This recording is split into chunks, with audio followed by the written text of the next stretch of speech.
Hi, I'm Kaya Munn, a portrait photographer and creative artist based in beautiful Denver, Colorado. Back with you in my series of pro tips.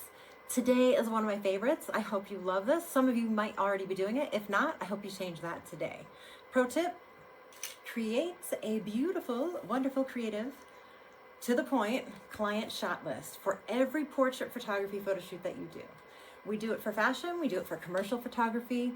When I was doing educational dance videos, I would have to submit a really detailed, thorough shot list to the producer and to the director prior to showing up for the video shoot so that they could be prepared. You don't need to do that kind of detail, that kind of in-depth, because you are the producer and director in this case. But by creating a shot list like this, it helps you in a lot of ways. It helps the flow. It helps you to stay on schedule.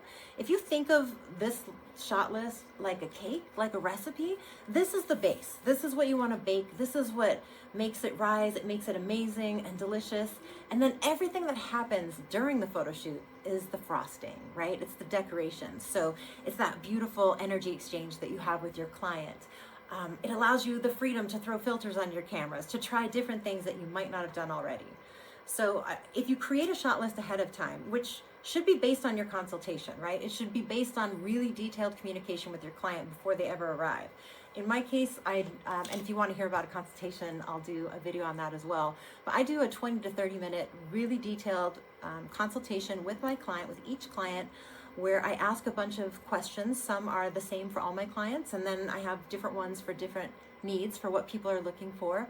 And within that communication, I start to learn exactly what they're looking for and how I can customize something that would be perfect to match their dreams. Because that's really what I'm trying to do. I'm not trying to meet their expectations. I'm definitely trying to exceed their expectations. And the only way you can do that is by being thorough, by knowing exactly what they want. The other way that you can do that and make it an even greater experience for yourself and for your client, and frankly for your whole creative team if you're working with other people, is to create something that keeps everybody on the same page. So when I'm on set, my assistant and my hair and makeup artist, they have access to the same shot list as I do. In fact, I usually print a second copy for my assistant so that if he needs to see what's coming next, he can check it. If he's helping me to change out the lights or the modifiers, he can see what the power is gonna be. So what do I put on my client's shot list? Obviously I put the name of my client, what type of shoot it is, and then I divide them up by setups. Let's say that I have 4 setups. It'll be setup 1. Here's a detailed description. So it'll be in bold, capitalized letters for me saying, let's say, for example, gold curtain backgrounds, a Greek-looking column, a couple of Mole Richardson lights. Like, it'll define the set for me. If it's a simpler set, like a seamless paper, I'll say fashion gray seamless paper, right? Or primary red seamless paper. Whatever color I'm using, whatever it is, it's identified at the top. Then the lights, along with the modifiers. I'll have main light. Let's say it's a large umbrella with diffusion, and it'll have the power of the light. It'll have the position of the light and approximately measurements and where it's set up.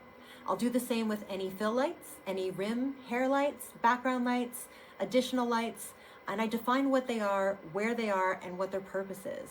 This is not so that I can be like crazy over the top control freak, although I kind of am, if you ask any of the people I work with. But that's a good thing. That's how I can create. That's how I can let myself really go in the moment, because I've done the preparation. I've done the work on the other end of it to make sure that we're going to run smoothly.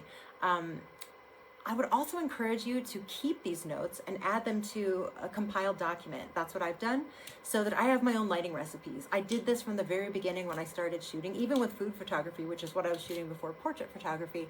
I would do detailed setups, much like I just described, the location of the subject, whether it was food or whether it's a human being or a pet, whatever you're shooting. You can identify it in whatever terms make the most sense to you, especially in the moment, usually in the dark in the studio so that I can see great. But I highly recommend this. I would encourage you to not only prepare for your clients ahead of time, keep a database of all those preparations you've done so that you don't have to reinvent the wheel with every client, and then keep it on you in the studio with you, or if you're on location, take it with you on location and make sure that you're checking it off. I refer to it on a constant basis. When the setup's done, I go over there, I check it off, I move to the next one. And if we're needing to shift or change something, I know that too, and I'll be able to X out something. And that way, like I said, if I can send my assistant to go look and see what needs to happen, he can take a quick glance at that and see, nope, we're not doing setup 2, we're moving to setup 3. Or if I've added a bonus setup that we've got time for now, we're going to throw in the bonus setup. So I find it's a great way to communicate without communicating in front of your client.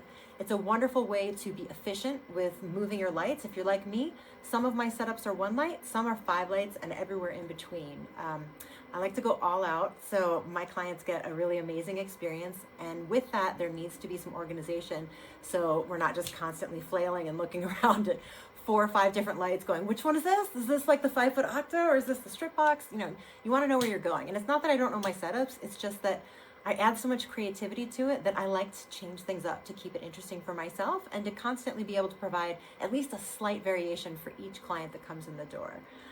So I hope that this is helpful, that you go get a shot list. I don't know if you'll have a cute kitty on the back of yours, but I think this is a really invaluable tool. And like I said, make sure you, if you can and want to, put it in an ongoing document that you update with every photo shoot and with every creative play date where you go into the studio. Take the time to write down your settings of your lights, measure them with a tape measure, really, take to heart and take a snapshot behind the scenes as well. Not just like internalizing, okay, what are we doing here? But I always get it on my Canon or on my Nikon. I get a great shot for reference so I can download it. And then I also get a shot on my iPhone so that on set, same thing. I can send a picture to my assistant, or I can just show him on the fly, like, hey, we're moving to setup 2, this is what it looks like, and turn the phone and he knows exactly what we're doing. I hope that you have found this helpful. Really appreciate your time. Leave me any comments. If you have a shot list, if you do something differently with yours, I would love to hear it. And I would love a like and subscribe. Stay tuned for more pro tips, and thanks for watching.